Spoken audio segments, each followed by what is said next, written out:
everybody. How are you all doing? How is day 2, 3 of SaaStr going? Awesome. Okay, so my name is Lauren Vaccarello. I'm the Chief Marketing Officer at Salesloft.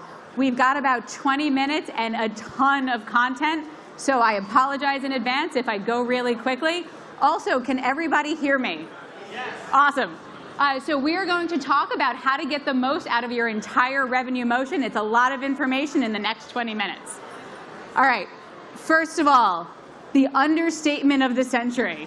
Sales is really hard. All right, so who here has all of your AEs making 100% of their quota? Nobody? You. We should talk later because I think people need higher quotas. Who here has every single SDR making 100% of their quota? Who here has everybody exceeding all of their quota? Who here has more money than they need? Again, like, I would love to talk to you and borrow some of this cash. So look, we're all being asked to do more with less. So what we're going to talk about for the next 20 or so minutes is how to get the most out of your entire revenue motion. So this is how I like to think about the revenue motion, starting all the way from the beginning at inbound lead, outbound lead, to opportunity to customer, to becoming a bigger customer.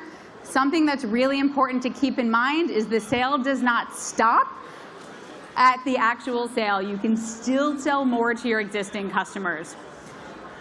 So other thing that I think is really important to call out here is I think every single person here is being done a disservice. We're all talking about the revenue motion as each piece is independent of each individual piece. Your customers are being talked to by one group of people in the lead stage, another group of people in the account executive in the opportunity stage. It's being passed to your CSMs. I hate to tell you, but your customer doesn't actually care that there's people in different departments going through the entire revenue cycle. They see you as one company, and as marketers, as sellers, as go-to-market leaders, we need to think about the revenue motion as one continuous motion, not as independent silos. All right, let's see if I can use this. All right, the first thing I'm going to talk about is one of my favorite parts of the revenue motion, inbound leads. We'll talk about this for a little while, and then we're going to go into outbound. Okay, so how do we get more out of the leads that we have? Does anyone have a problem with lead follow-up? One of the biggest challenges is that leads are not getting followed up quickly. Let me tell you a little story.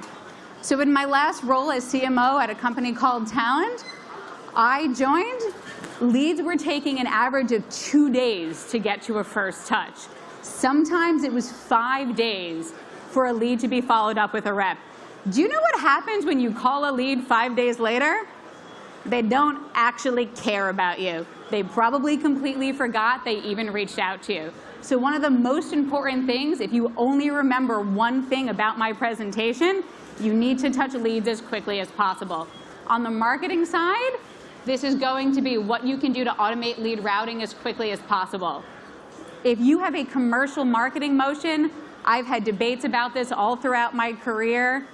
A round-robin approach for commercial, if you have a commercial sales motion, a round-robin approach is going to be your fastest path to getting that first lead touch. And also look at automation for that first lead touch to automate that handoff. Another thing that happens a ton are leads get lost. You don't want your leads to get lost. Okay, big tip for everybody, personalization. I love automated communication. So when I was an SDR in the dark ages, we used to be able to touch as an individual SDR 50 to 100 leads at a time. Now that we are no longer in the dark ages, once you look at something like sales engagement, your SDRs can prospect about 300 leads.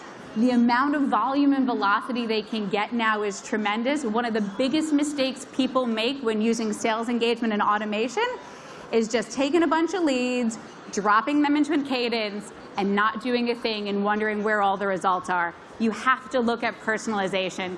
You don't need to personalize everything, but think about personalizing 20% of your email outreach.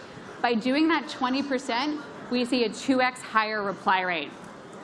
So I will tell you another story about where I fell in love with the idea of automation for an SDR process. I was running marketing. At a company. We took over the SDR organization. We had 50 SDRs. It was taking 2 to 5 days for an SDR to follow up with the lead. We weren't using automation. There weren't clear SLAs. We built in automation. We added personalization. I was able to go from 50 SDRs dealing with inbound and outbound. I had 15 SDRs on just inbound leads. The other 35 were redeployed to outbound and to prospecting.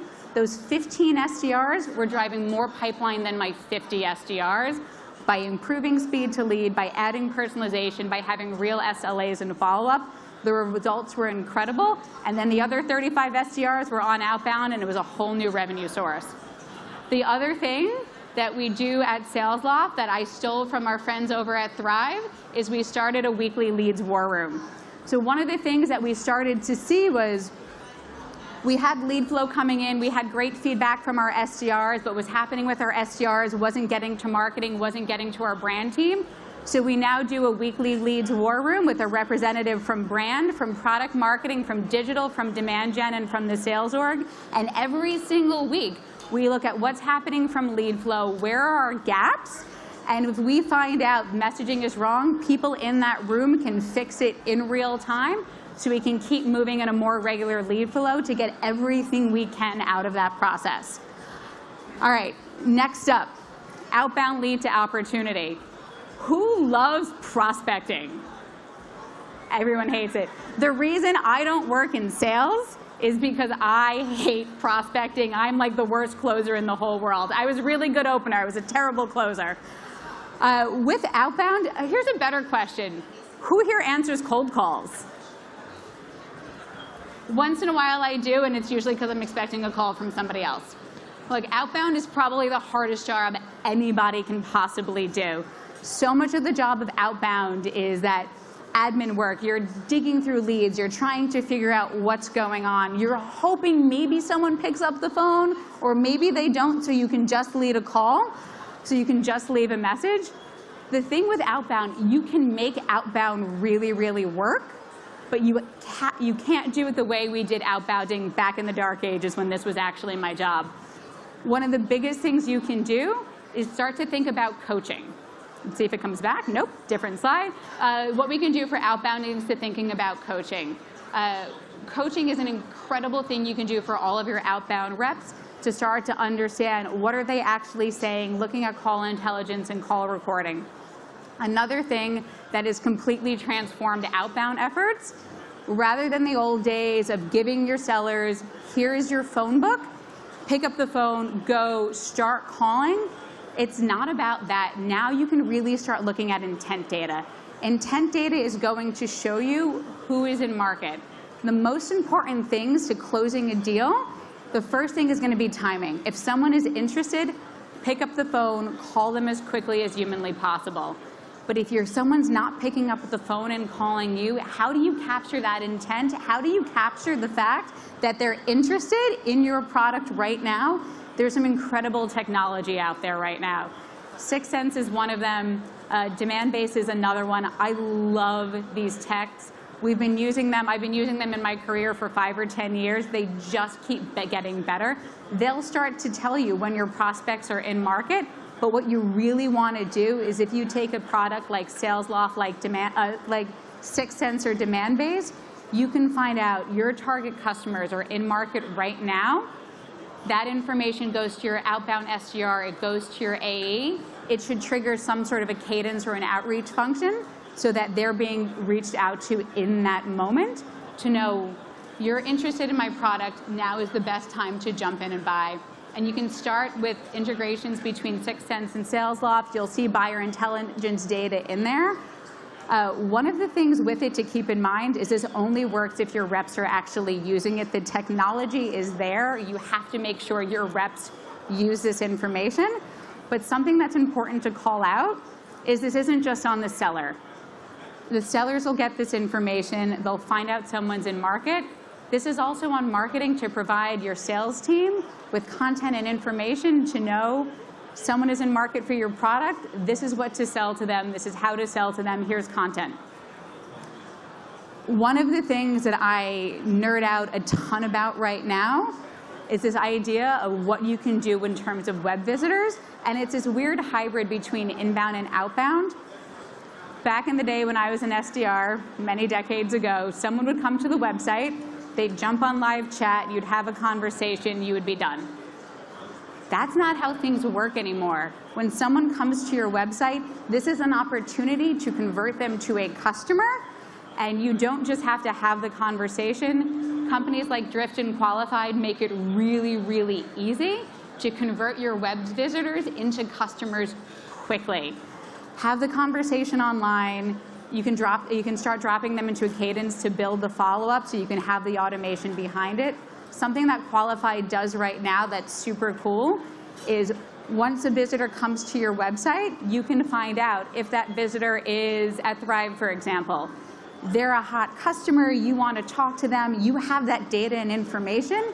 Your seller should know a hot customer is on your website. You want your seller to be the person on chat talking to them. You don't want it to be someone who has no context on that information. You get those buying signals, you drop them into a cadence and convert them.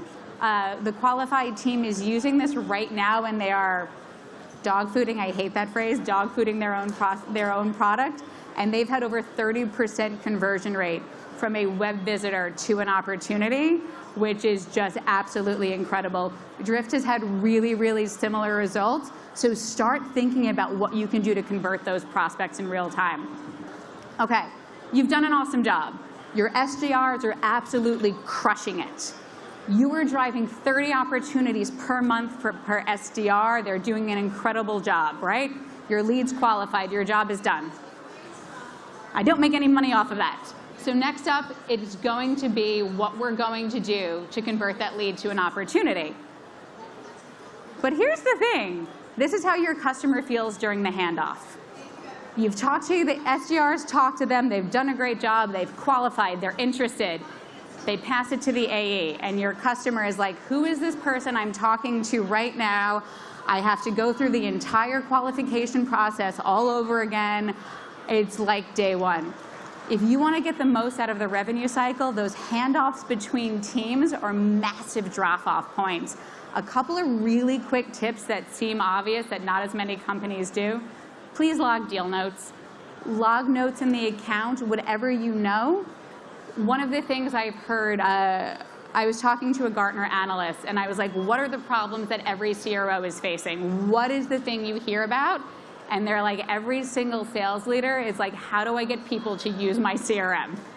And that is a massive, massive issue. So encourage your teams to use deal notes. If you're using a sales engagement software, make sure it automatically syncs with your CRM, so when your AE is picking up that deal, they actually know what's going on.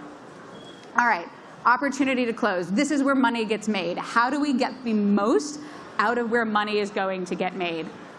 Big issues that there's no real visibility into your deal health gaps. You're not getting the insights you need. How many people are doing a lot of your work in spreadsheets right now and not in your CRM? I was going to say, I was probably more of you, but it's okay. I like to pretend that I never use spreadsheets either. So a couple of things to start thinking about.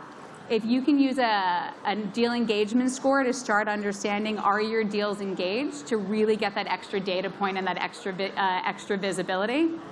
Something that I push a lot in marketing.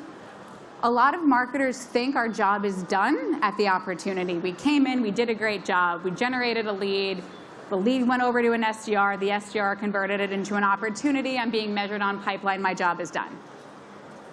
If your marketer is doing that, they're probably maybe a little under-resourced.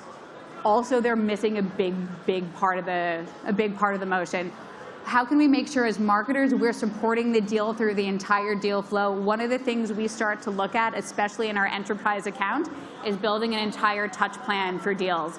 So if you have, call it 20, 30, 50 strategic must-win deals, work with your marketing team to build that touch plan to say what are all the ways marketing can help provide at-bats, can help move deals through the deal cycle, because we need to help the entire way through. It's not just up to sales there. Also, especially on big deals, bring in an executive sponsor early. Executive sponsors don't just need to happen at close one. If you can bring an executive sponsor in, if you get your chief product officer to show up to a meeting, usually customers will try to bring someone of that seniority level. So it's a good quick tip. We talked about coaching for the SDRs. This is a great place to bring in coaching. So reps who get just 3 hours of coaching increase their close rates by 70%. And I know we're all really busy. We are all really, really busy. We don't have enough support. We don't have enough team. We don't have enough budget. How can I spend time on coaching? It is critical that you do this. So when you start to think about coaching, there's a ton of technology for you to help with this right now, so it's not all on you. Think about, you can use things like call recording to start to understand what are they saying, are there filler words, is it the right pitch? But there's also coaching products out there that'll start to look at what are the activities that your reps are doing, are they prioritizing their time in the right way? If your reps are only working 2 deals, they're probably prioritizing their time. If your rep is working 5 deals, 10 deals, 50 deals, start to look at technology and automation to help prioritize their time. The tech is being built right now to make their jobs a lot easier. Salesloft just released a coaching product. That is my only plug, and I'm done there. The other thing to think about is forecasting. One of the most important things that we all do, and most of us get wrong, is forecasting. There's a great video that one of our marketing people put together about forecasting. It's super funny. It's 5 minutes long. I did not have 5 minutes for that video. When you think about forecasting, there's a little bit of art and science to it, but most of it is this is what the rep believes to be true. And you have some reps who are going to sandbag. They don't think all the information's there. There are some reps with happy ears. And then you have the inconsistency of reps, then go to the sales manager that have inconsistency, and then go to the RVP, and then are going to go up to the CRO. Forecasting is really, really hard, especially when done manually. We don't have to do this anymore. With marketing technology, 15 years ago, all of these companies decided marketers had budget and invested in automation for marketers. Sales is finally starting to get your fair share of technology to give you a lot of the automation, a lot of the tech, just to make your jobs easier. So start thinking about what you can do with AI and automation. There was this great McKinsey study that said applying AI to your forecasting can reduce errors by 20 to 50%. If you know there's a problem, you can fix the problem. If you have no idea, you're not going to make your number until the day of, when those 4 deals that were must-wins turn out to be 6 months out. You don't want surprises. Surprises are for birthdays. So start to think about what you can do to really apply AI to your forecasting. Okay, I have 2.5 minutes left, which I knew was going to happen, so we're going to go real quick. You closed a deal. That was amazing. Guess what just happens to everybody once you close a deal?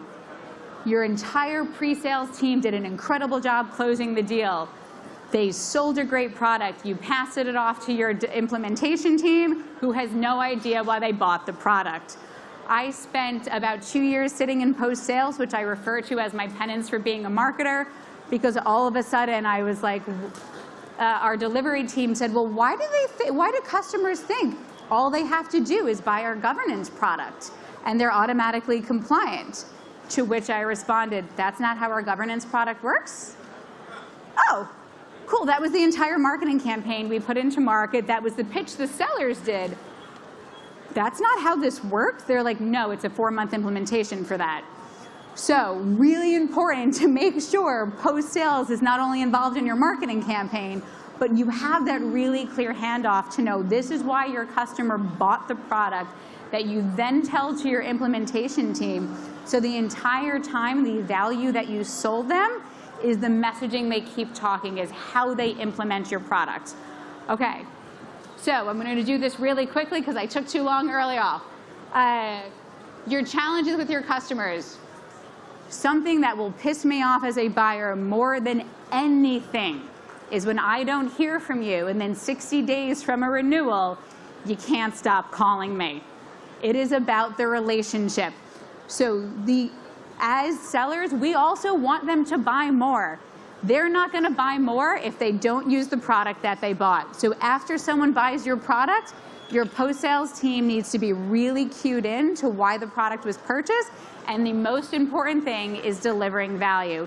Focus on adoption. Make sure your customers are well adopted as much as possible. And again, on the marketing side, our efforts need to be about how do you drive that initial adoption, how do you get them to use the product, and how do you get them to use the product. When I was running customer engagement at Box, this was critical. If you haven't talked to Gainsight about things like customer success qualified leads, go have a chat with Gainsight about it. They're doing an incredible job. And what we ended up doing was integrating product usage signals into Gainsight and then triggering customer outreach from our customer success team. So if they weren't using a product in a certain way, we had a CSM following up and saying, hey, did you know we did this? The other thing was after we ended up doing that and you have customers using that, you can create something called a customer success qualified lead, which is the customer is doing this. By the way, this is a good intent signal to buy more. Then those become CSQLs, which then go back into your sales cycle.